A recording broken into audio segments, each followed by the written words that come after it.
누가복음 16장입니다. 누가복음 16장. 누가복음 16장 성도님들도 이 누가복음 16장에 대해서 몇 차례 질문을 하셨는데 옳지 않은 청지기의 비유라고 되어 있죠. 옳지 않은 청지기의 비유. 좀 읽어보겠습니다.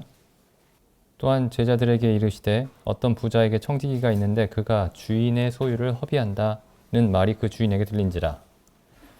주인이 저를 불러 가로되 내가 내게 대하여 들은 이 말이 어찌 미뇨? 내가 하던 일을 세마라. 청지기 사물을 계속하지 못하리라. 이제 해고당하는 거죠. 어떤 종이 이제 이 주인의 소유를 마음대로 막 쓰니까 허비하니까. 그래서 3절에 청지기가 속으로 이르되 주인이 내 직분을 빼앗으니 내가 무엇을 할꼬 땅을 파자니 힘이 없고 빌어먹자니 부끄럽구나.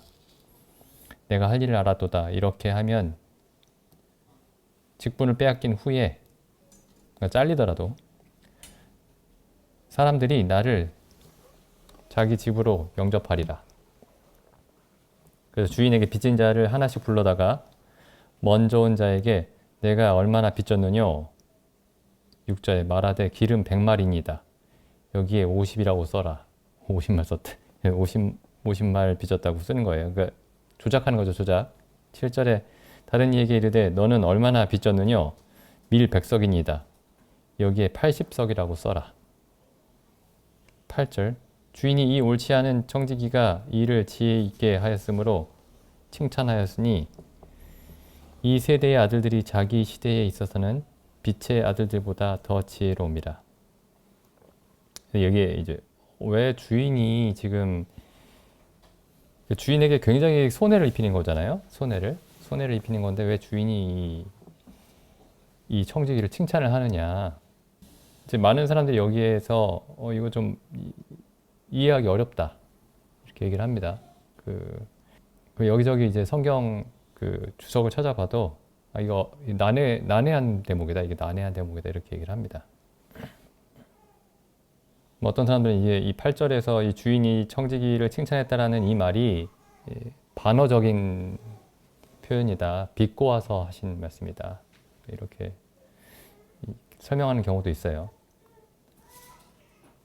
예를 들면 이제 8절이랑 9절을 빼고 읽으면 8절이랑 9절을 빼고 읽으면 이게 이상하지가 않죠. 8절과 9절을 빼고 7절에서 바로 10절로 이어서 읽으면 이상하지가 않습니다. 그런데 8절과 9절 때문에 이 이야기가 좀 이상하게 들리는 거죠. 어쨌든 이제 제가 이 말씀을 많은 사람들이 설명하지 못했던 이 말씀을 설명을 드리려고 하는 게 아니고 16장 8절에 보시면은 이제 이런 말씀이 있습니다. 이 세대의 아들들이 자기 시대에 있어서는 빛의 아들들보다 더 지혜로움이라. 그 세상 사람들이 세상에서는 그리스도인들보다 더 지혜롭다. 그 지금 이 청지기가 옳지 않은 청지기가 했던 일이 뭐냐면은 자기가 이제 곧 이제 직장을 잃어버리게 되잖아요. 직장을 잃어버리게 되니까 거기에 대비를 한 겁니다. 대비를. 그래서 이 사람이 적어도 진실되게 칭찬할 만한 부분이 뭐냐 하면은 자기의 미래를 준비했다라는 겁니다. 자기의 미래를. 그래서 그 부분에 있어서의 그 칭찬은 그러니까 반어적인 칭찬이 아니고 진짜 칭찬이죠. 이 세대의 아들들이 자기 시대에서는 적어도 이 세상의 삶에 관해서는 그리스도인들보다 더 지혜롭다. 그래서 예수님이 어떤 면에서는 이 세상의 지혜에 대해서도 칭찬을 하십니다. 이상하게 들리실 수 있겠지만 제가 얼마 전에 마틴 로이드 존스라는 분이 나중에 한번 성도님들 시간 있으신 분들은 한번 읽어보세요. 여기 마틴 로이드 존스의 로마서 강해. 이분이 했던 다른 여러 가지 이야기들을 좀 들어보니까 굉장히 유익하고 도움이 될 만합니다. 한번 읽어보시기 바랍니다. 이분이 이제 이 구절에 대해서 얘기를 이렇게 하더라고요. 그 세상 사람들이 하는 이야기들이 있습니다. 근데 세상 사람들이 하는 얘기가 다 틀렸다. 그렇게 말할 건 아니라는 거예요. 오히려 세상 사람들이 그리스도인들보다 지혜롭게 행동하는 경우가 많이 있다는 겁니다. 오히려 그리스도인들이 세상 사람들에게 배워야 할 부분도 있다는 겁니다. 좀 이상한 얘기죠. 근데 이제 잘 생각해 보시면 우리가 지금 성경을 읽고 있잖아요. 그 성경을 읽으면서 이 성경의 의미가 뭐냐를 따져 보는데 우리가 세상에서 배웠던 것들이 전혀 도움이 되지 않는다라고 말할 수 없습니다. 예를 들면 한번 생각해 보세요. 한글을 교회에서 배우셨나요? 학교에서 배우셨나요? 글. 학교에서 배웠습니다. 학교에서. 한글을, 글자를 그리스도인이 가르쳐 준 게 아닙니다. 그리고 논리 있죠, 논리. 원인과 결과. 원인이 있고 결과가 있다. 이런 식으로 생각하도록 누가 가르쳐 줬냐면은 성경이 가르쳐 준 게 아닙니다. 그냥 세상의 일반적인 상식이에요, 그게. 세상의 일반적인 상식입니다. 그러니까 그게 세상에서 우리가 배웠던 거죠. 근데 세상에서 배웠던 어떤 글을 읽는 능력이나 원인과 결과를 따지는 능력이나 어떤 논리적으로 생각하는 어떤 능력을 기본적인 어떤 걸 이제 세상에서 배웠는데 그걸 가지고 성경을 읽기 시작한 겁니다. 그러니까 세상에서 우리가 듣고 배우는 모든 것들을 야, 이거 세상적인 거야 하면서 다 이렇게 치워버릴 게 아니라는 거예요. 근데 조금 더 거슬러 올라가면은 우리가 이건 세상적인 거야 라고 잘못 얘기할 수 있는 것들이 전부 다 사실 하나님께로 온 겁니다. 근데 이 성경을 잘못 이해하면 이렇게 생각하는 사람들이 있어요. 세상적인 게 있고 하나님께 속한 게 있으니까 세상적인 걸 다 버리고 하나님께 속한 것만 가지고 살아야 된다. 그럼 이게 생각이 굉장히 잘못된 겁니다. 세상에 있는 모든 것이 사실 하나님의 것입니다. 다 하나님의 것이에요. 그러니까 목적이 잘못돼서 그렇지 그것들을 사용할 때에 그 목적이 잘못돼서 그렇지 목적만 바르게 되면은 전부 하나님의 것입니다. 그러니까 아까 이제 그 형제님이 하신 말씀도 그 부모를 공경해야 된다. 그게 10계명에 있죠. 10계명의 5번째 계명에 있습니다. 그런데 성경책을 한 번도 읽어보지 않은 사람들도 부모를 공경해야 된다고 얘기합니다. 그 기독교가 아니더라도 얘기하죠. 유교에서도 얘기합니다. 유교에서만 얘기할까요? 세상의 웬만한 그 문명화된 곳에서는 다 얘기합니다. 야만이라고 하는 어떤 야만적인 어떤 뭐 그런 종족이 있는지 모르겠지만 그런 곳에서는 뭐 부모를 공경하라 뭐 그런 게 없을지도 몰라도 그러니까 아주 심하게 그 문명이 무너진 곳에서는 그런 현상들이 있었죠. 뭐 자녀를 불살라서 신에게 바치거나 뭐 부모와 자녀 간의 관계 같은 것도 없고 뭐 그런 상황이 벌어지고 있었죠. 가나안 땅에서는. 근데 그런 곳이 아니고서는 부모를 공경해야 된다라는 그런 말은 어느 곳에나 있었습니다. 근데 그게 세상적인 것인가? 근데 세상적인 이야기를 세상적인 어떤 지혜를 10계명도 담고 있는 것인가? 그렇게 생각할 수가 있는데 실제 성경을 보시면 그렇게 되어 있지 않죠. 그 10계명이 이 로마서에 보면 이렇게 되어 있습니다. 로마서 2장 14절입니다.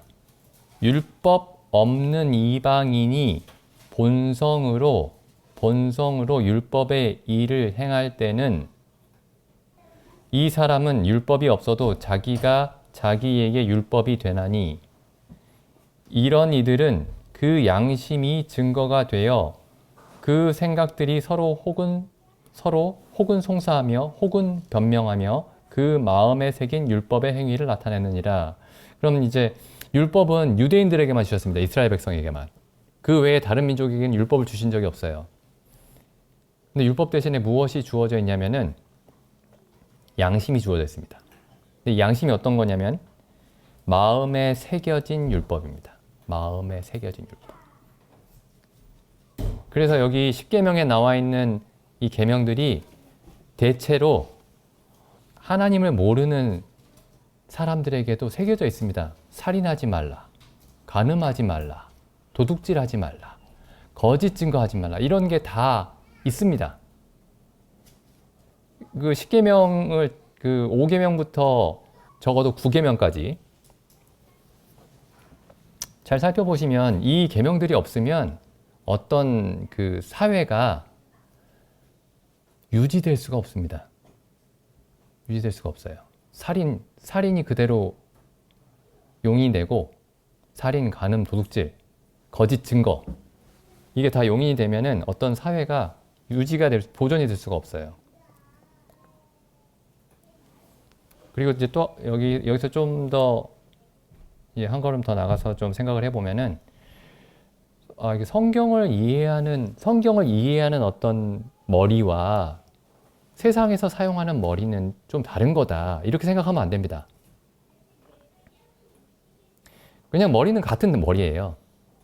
근데 하나님이 주신 머리로, 하나님이 주신 이성이죠. 하나님이 주신 이성, 하나님이 주신 생각하는 능력으로 하나님의 말씀을 이해하려고 하지 않고 세상에서 내가 어떻게 잘 즐겁게 살아볼까를 연구를 했던 것이지, 하나님이 주신 그 생각하는 능력으로 성경을 이해하려고 해야 되는 겁니다. 근데 이제 이렇게 생각하는 경우가 있죠. 세상에서는 우리가 이제 내가 최대한 내 세상에서의 어떤 나의 이익을 보호하기 위해서는 머리를 굉장히 많이 씁니다. 근데 성경을 읽을 때만은 성경은 머리로 읽는 게 아니야. 가슴으로 읽어야지. 이렇게 생각할 수가 있어요. 진정성으로 읽어야지. 그렇지 않습니다. 하나님이 우리에게 주신 모든 그 능력은, 그게 지적인 능력이든 아니면 감정적인 능력이든 아니면 의지력이든 간에 전부 다 하나님을 알고 하나님의 뜻대로 살기 위해서 사용하도록 주신 겁니다. 다시 말해서 하나님이 우리에게 주신 그 지적인 모든 능력을 다 사용해야 되는 겁니다. 전부 다. 그냥 좋은 마음으로 마음 가는 대로 읽다 보면은 성경이 마음속에 저절로 막 들어오는 게 아닙니다. 그래서 아까 그 잠언 말씀 보시면, 제가 요즘에 이 말씀들이 종종 생각이 나는데, 이 잠언 3장 5절에 보시면, 너는 마음을 다하여 여호와를 의뢰하고, 자, 우리는 마음을 다하여 읽을 때 마음 하면은 이렇게 가슴을 생각해요. 근데 여기 마음은 우리의 그 내면에 있는 모든 능력을 다 말합니다. 그러니까 처음에 뭐가 필요하죠? 머리가 필요합니다. 머리. 그러니까 우리의 이성을 다 사용해야 되는 거예요. 정신을 다 사용하고, 감정을 다 사용하고, 의지를 다 사용하는 겁니다. 근데 정신은 잘 사용하지 않죠. 이거 굉장히 심각한 문제예요. 이게 언제부터 생겨난 문제냐면은, 물론 항상 이런 문제는 있었겠지만은, 그 낭만적이라는 말 아시죠? 낭만적이다. 참 낭만적이다. 그 낭만적이라는 그 말이 어디에서 왔냐면은 유럽에서 그 낭만주의라는 어떤 그 유행이 있었습니다. 그 문예 운동이 있었어요. 르네상스 이런 것처럼 낭만주의라는 운동이 있었습니다. 그게 어떤 거냐면은 사람의 이제 그 전까지만 해도 이제 그 사람들이 어떻게 생각했냐면은 사람의 본질은 이성에 있다, 이렇게 생각했습니다. 이성. 냉정한 이성, 날카로운 이성. 사람의 핵심은 이성에 있다. 그 전에 이제 어떤 일이 있었냐면은 종교개혁이 일어났죠. 종교개혁이.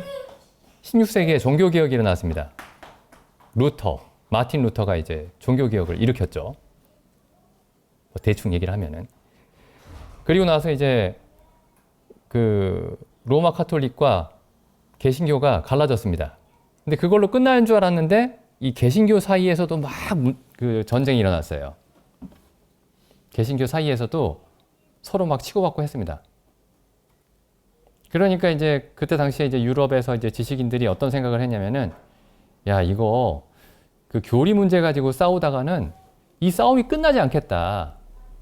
그러니까 우리가 하나님을 이해하는데 두 가지 길이 있는데 하나는 성경을 통한 길이고 하나는 이성을 통한 길인데 성경을 통해서 하나님께 이르기에는 너무 이 교리 분쟁이 심하니까 성경의 어떤 구절을 어떻게 해석할 것인지에 대해서 서로 의견이 너무 다르니까 이성을 통해서 하나님께 접근하자.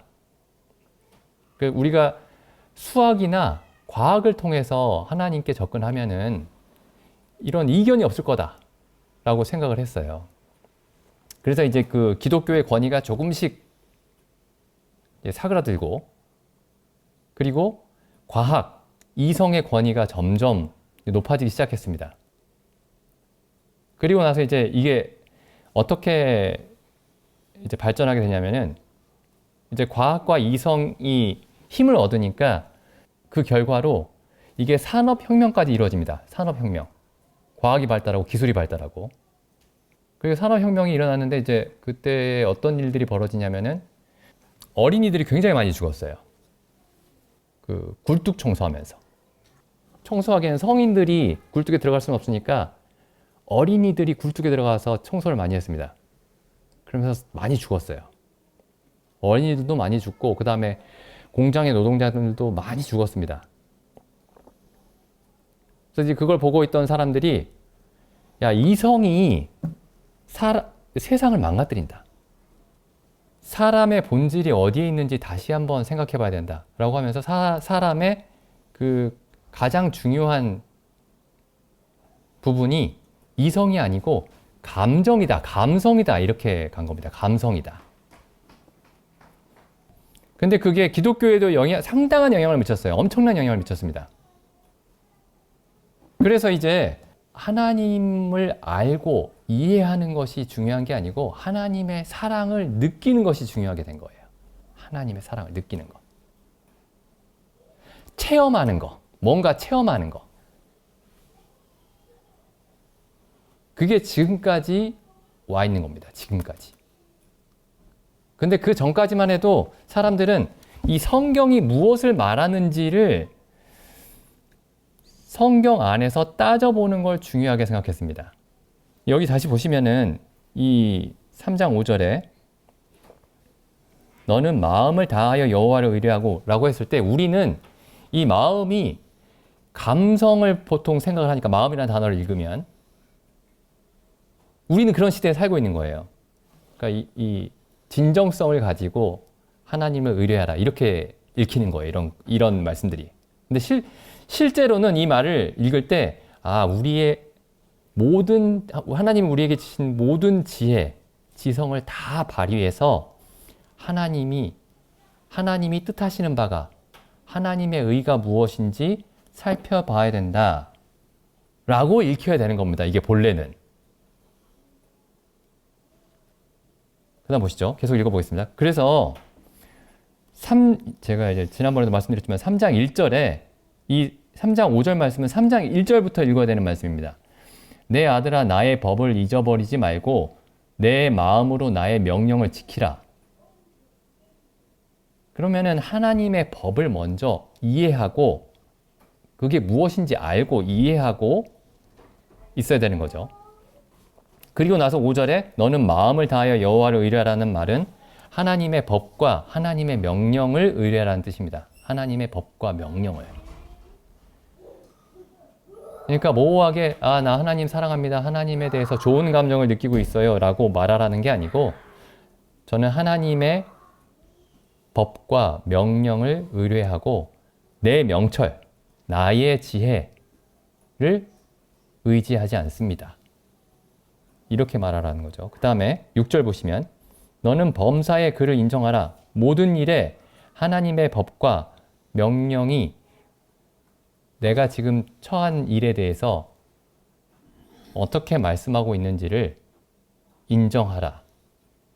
그리하면 내 길을 지도하시리라. 무엇이 우리의 길을 지도하냐면 하나님의 법과 명령이 우리의 길을 지도하십니다. 그래서 이제 우리가 질문을 이 질문을 해봐야 되는 거예요. 우리가 마음을 다해서 여호와를 의뢰하는가?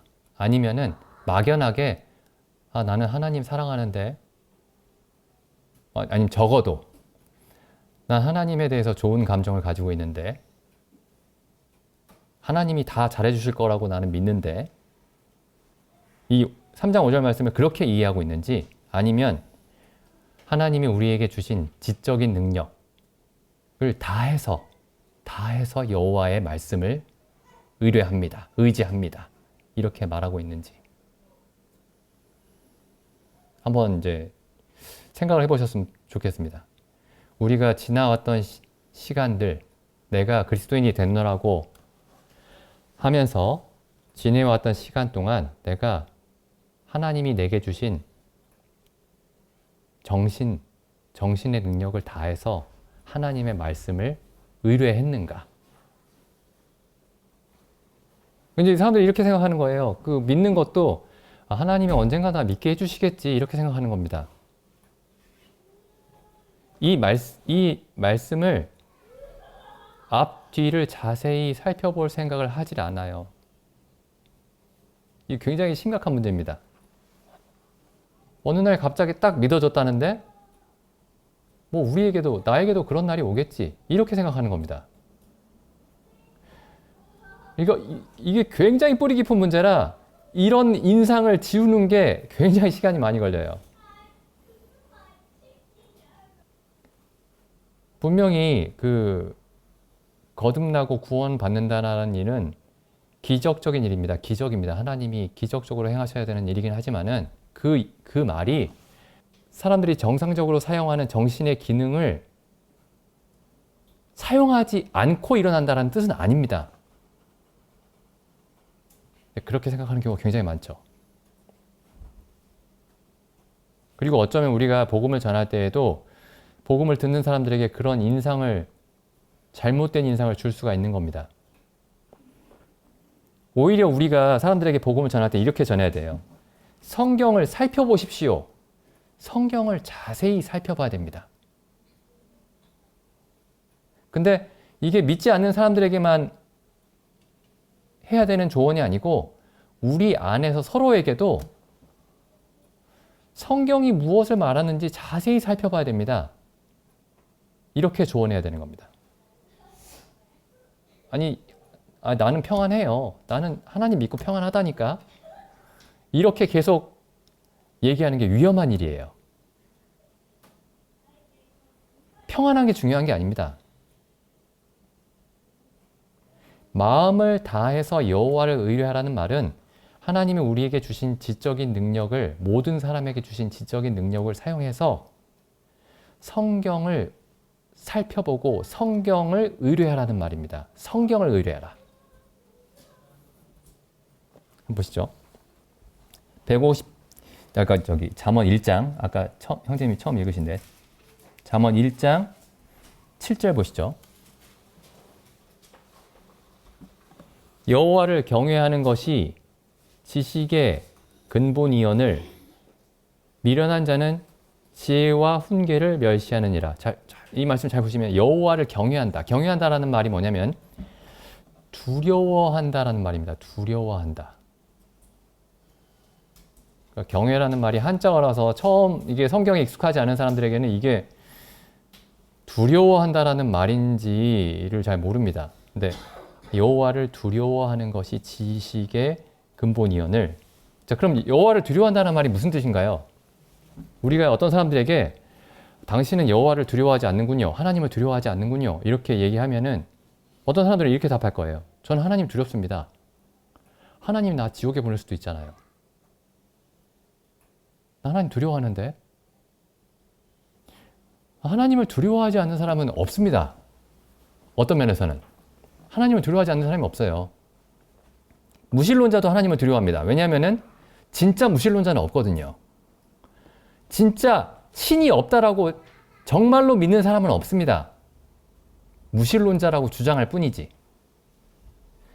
그리고 하나님이 두렵기 때문에 무신론자가 된 거예요. 하나님이 없었으면 좋겠다. 하나님이 없었으면 좋겠다라는 그 생각을 하나님이 없다라고 말하는 거죠. 그래서 어떤 면에서는 다 두려워합니다. 죽음이 가까워 보세요. 내가 나이가 많이 돼서 이제 죽을 때가 가까웠다거나 아니면 갑자기 큰 사고가 나서 두려워합니다. 내가 지금 죽으면 어떻게 될까? 근데 문제는 뭐냐면 하나님을 두려워해야 할 대로 두려워하지 않는다는 거죠. 여기 시편의 그 90편이었나요? 보시죠. 시편 90편 11절입니다. 누가 하나님의 진노의 크기를 알며 누가 하나님을 두려워하여야 할 대로 하나님의 진노하심의 크기를 알겠습니까? 아, 나 하나님 두려운 줄 알아요. 하나님 나 지옥에 보낼 수 있잖아. 근데 모세는 이렇게 얘기하죠. 누가 하나님을 두려워해야 할 대로 하나님의 진노의 크기를 알겠습니까? 나중에 시편 90편은 읽어보도록 하겠습니다. 그 잠언 1장으로 다시 돌아와 보시면은 잠언 1장에 1장 7절 말씀 보시죠. 여호와를 경외하는 것이 지식의 여호와를 두려워하는 것이 지식의 근본이오늘 미련한 자는 지혜와 훈계를 멸시하느니라. 자, 그러면 여호와를 두려워하는 것이 반대말이 지혜와 훈계를 멸시하는 겁니다. 그럼 다시 바꿔서 얘기하면은 여호와를 경외하는 것은 그냥 막연하게 나 하나님 무서워요 이렇게 얘기하는 게 아니고 하나님의 지혜와 훈계의 말씀을 두려워하는 겁니다. 근데 하나님의 그러니까 하나님의 말씀이죠. 쉽게 얘기하면 하나님의 말씀을 모르는데 나 하나님 두려워요 이렇게 얘기하는 겁니다. 사람들이. 나 하나님 두려워합니다. 나 하나님 경외해요. 나 하나님 말씀을 몰라요. 그러니까 하나님에 대해서 혹은 어떤 절대자에 대해서 혹은 유일신에 대해서 가지고 있는 막연한 두려움이 아니고 성경을 자세히 보시면은 하나님을 두려워한다라는 말은 하나님의 기록된 말씀을 두려워한다라는 말과 동의어입니다. 동의어. 근데 많은 기독교인들, 많은 종교인들의 그 마음속에서는 이 두 가지가 동의어가 아니에요. 나 하나님 두려워합니다. 라고 얘기하는데 하나님의 말씀은 두려워하지 않아요. 기록된 말씀은. 이게 동의어가 아니면 하나님을 두려워하는 것이 무엇인지 모르는 겁니다.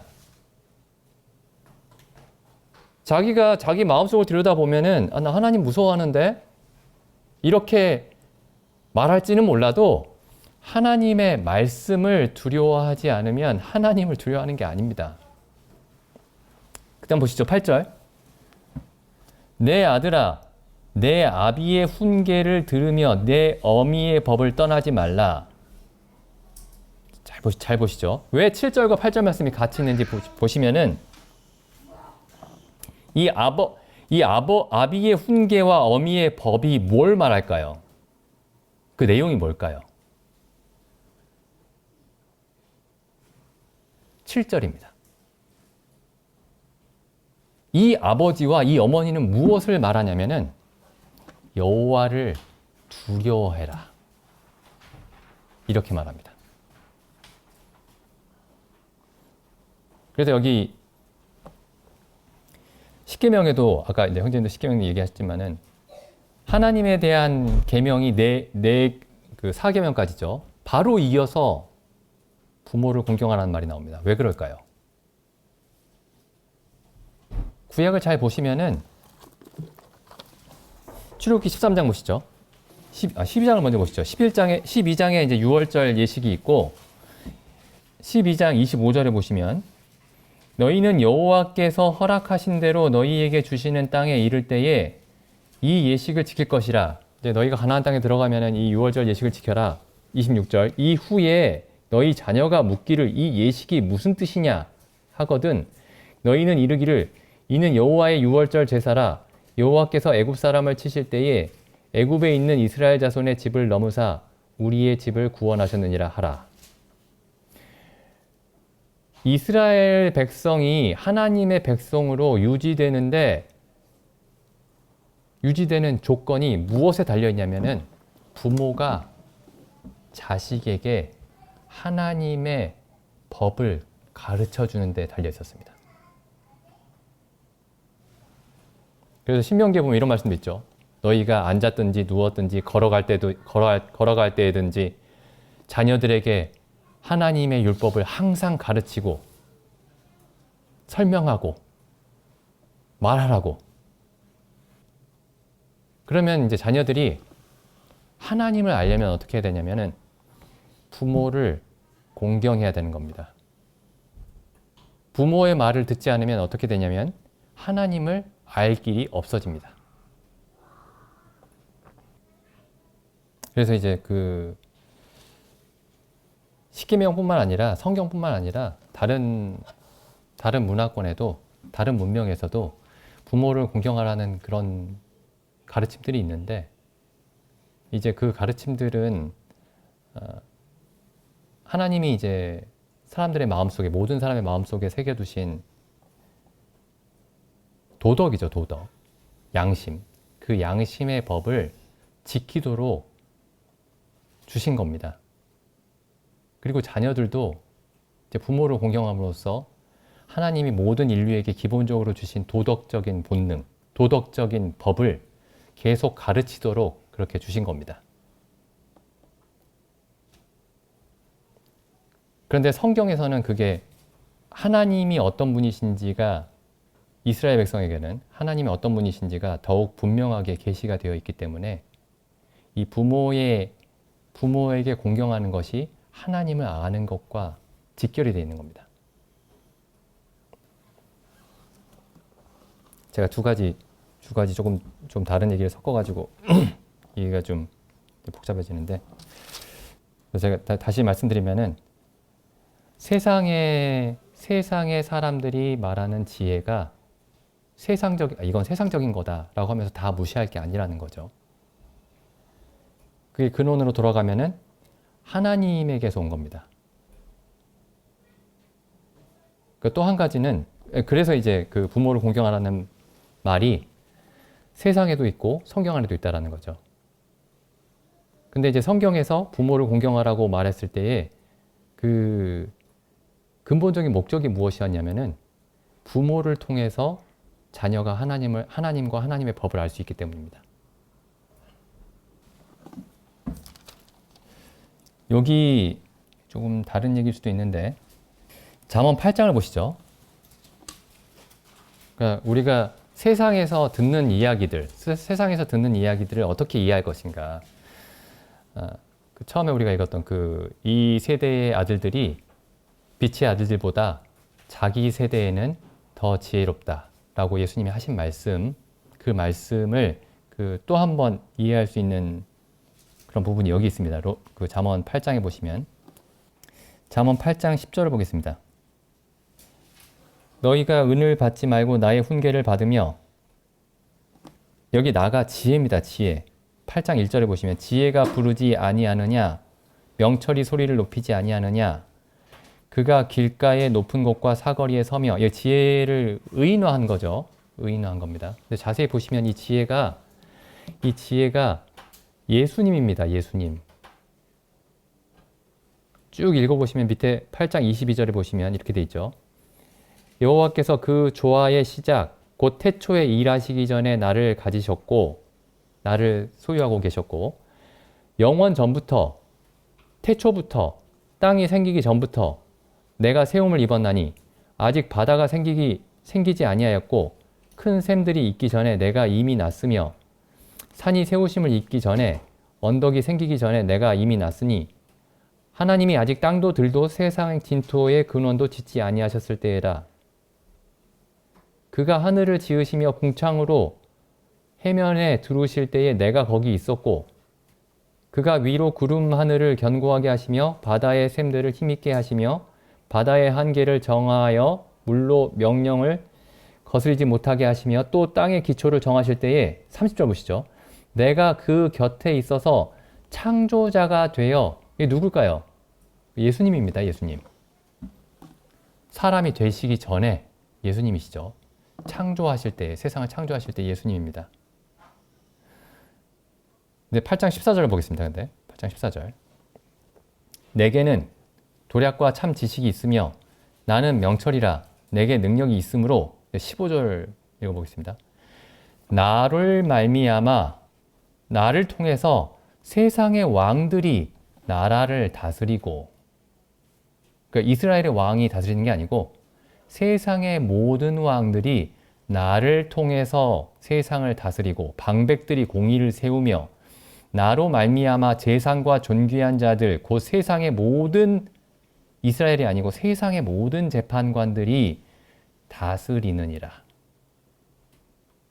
그러니까 옛날에 조선시대에 고려시대, 삼국시대에 우리나라의 재판관들이 누구를 통해서 백성들을 재판하고 다스렸느냐? 그 지혜가 어디서 났느냐? 하면 그건 세상 지혜다. 그렇게 말할 게 아니고 그건 성경적이지 않습니다. 그런 생각이. 그건 세상적인 거고 하나님과 아무런 상관이 없는 거야.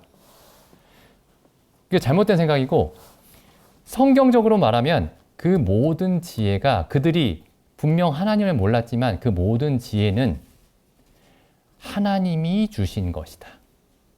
하나님이 주신 겁니다. 그러니까 우리가 세상에서 어떤 얘기들을 들을 때 이건 다 세상적인 지혜잖아.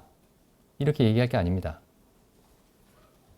세상의 과학자들과 세상의 기술자들과 세상의 예술가들과 이 모든 사람들이 가지고 일하는 이 지혜들이 전부 하나님께 온 겁니다. 근데 다만 이 사람들이 이 지혜를 하나님의 영광을 위해서 사용하고 있지 않다라는 거죠. 그 목적대로 사용하고 있지 않다라는 게 문제지 이 지혜들은 하나님이 주신 겁니다. 그리고 하나님이 우리에게 우리가 세상에서 배웠던 여러 가지 능력들, 이 능력들이 이건 세상 거니까 이거 하나님을 섬기는 것과는 상관이 없어. 이렇게 생각해서는 안 되고 다 하나님이 주신 것이므로 우리가 다른 목적을, 잘못된 목적을 위해서 사용한 것 뿐이지 전부 하나님의 것이므로 하나님의 영광을 위해서 하나님이 기뻐하시는 일을 위해서 우리가 사용하겠습니다. 이렇게 얘기하는 게 그리스도인의 그 태도입니다. 그래서 먼저 우리가 가장 먼저 그리고 항상 신경 써야 될 부분이 우리가 가지고 있는 지적인 능력이죠. 정신의 능력. 그걸 내가 세상에서 내가 가지고 있는 이 직업에서 성공하기 위해서 무슨 일을 어떻게 해야 되느냐에 그걸 연구하는 데만 쓰지 마시고 하나님의 선하시고 기뻐하시고 온전하신 뜻이 무엇인지 성경을 통해서 분별하는데 먼저 사용하는 것이 그게 가장 중요한 일이라는 걸 기억을 했으면 좋겠습니다. 여기 있는 말씀이죠. 마지막으로 한 말씀 보고 마치겠습니다. 그 로마서 12장 우리가 자주 읽는 말씀인데 12장 1절부터 읽어보겠습니다. 그러므로 형제들아 내가 하나님의 모든 자비하심으로 너희를 권하노니 너희 몸을 삶이에요. 삶입니다. 너희 몸을 하나님이 기뻐하시는 거룩한 산 제사로 드리라. 이게 우리의 삶의 유일한 목적입니다. 목적.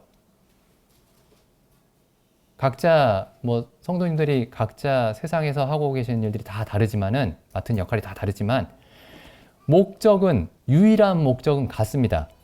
너희 몸을 하나님이 기뻐하시는, 하나님을 기쁘시게 할 수 있는 거룩한 산 제사로 드리라. 이는 너희의 드릴 영적 예배니라. 영적인 예배가 지난번에도 여러 번 말씀드렸죠. 이성적인, 합리적인 예배다. 이게 정확한 번역입니다. 합리적인, 이치에 맞는. 근데 이 일을 하기 위해서 무엇이 필요하냐면은 그냥 하나님이 기뻐하실 것 같은 일을 내가 그냥 열심히 하면 되는 게 아니고 2절에 보시면 너희는 이 세대를 본받지 말고 오직 마음을, 이 마음이 가슴이 아닙니다. 정확하게 번역하면 정신이에요. 오직 정신을 혹은 지성을 새롭게 함으로 변화를 받아. 이 마음이 하는 일이 뭐죠? 느끼는 일이 아닙니다.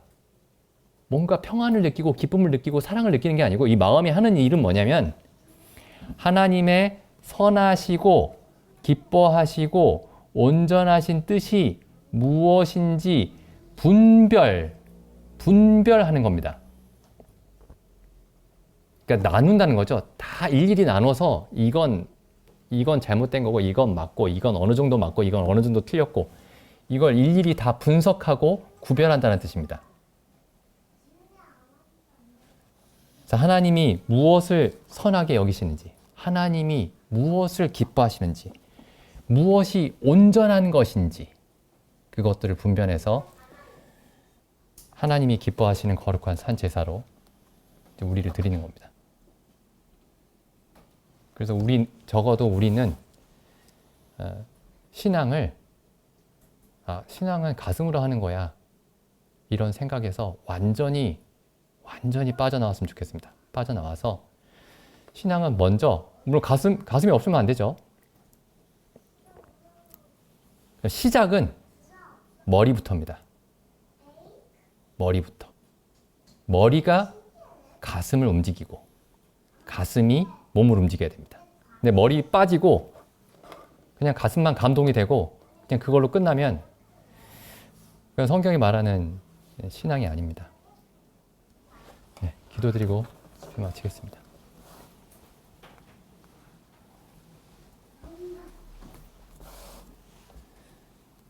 하나님 아버지, 참 저희에게 이 계명을 주심으로 하나님의 선하고 의롭고 거룩한 계명을 주심으로 참 저희를 일깨워 주심에 감사드립니다. 참 저희가 이 10계명을 살펴보는 것만으로도 참 저희 사람의 우둔함이 깨어지고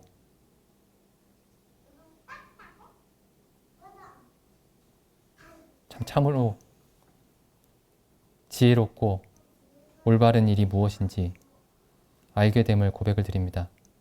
참 저희로 하나님의 말씀을 자세히 살펴보게 하시고 참 이 말씀을 살펴봄으로 말미암아 하나님의 뜻을 분별하게 하시고 또 하나님의 뜻대로 저희가 하나님의 진리의 말씀대로 저희가 걸을 수 있도록 저희에게 항상 말씀을 열어주시고 저희가 올바른 태도로 하나님의 말씀을 항상 들여다볼 수 있도록 저희를 그렇게 인도하여 주시기를 간구를 드립니다. 이 모든 말씀을 우리 주 예수님의 이름으로 기도드립니다.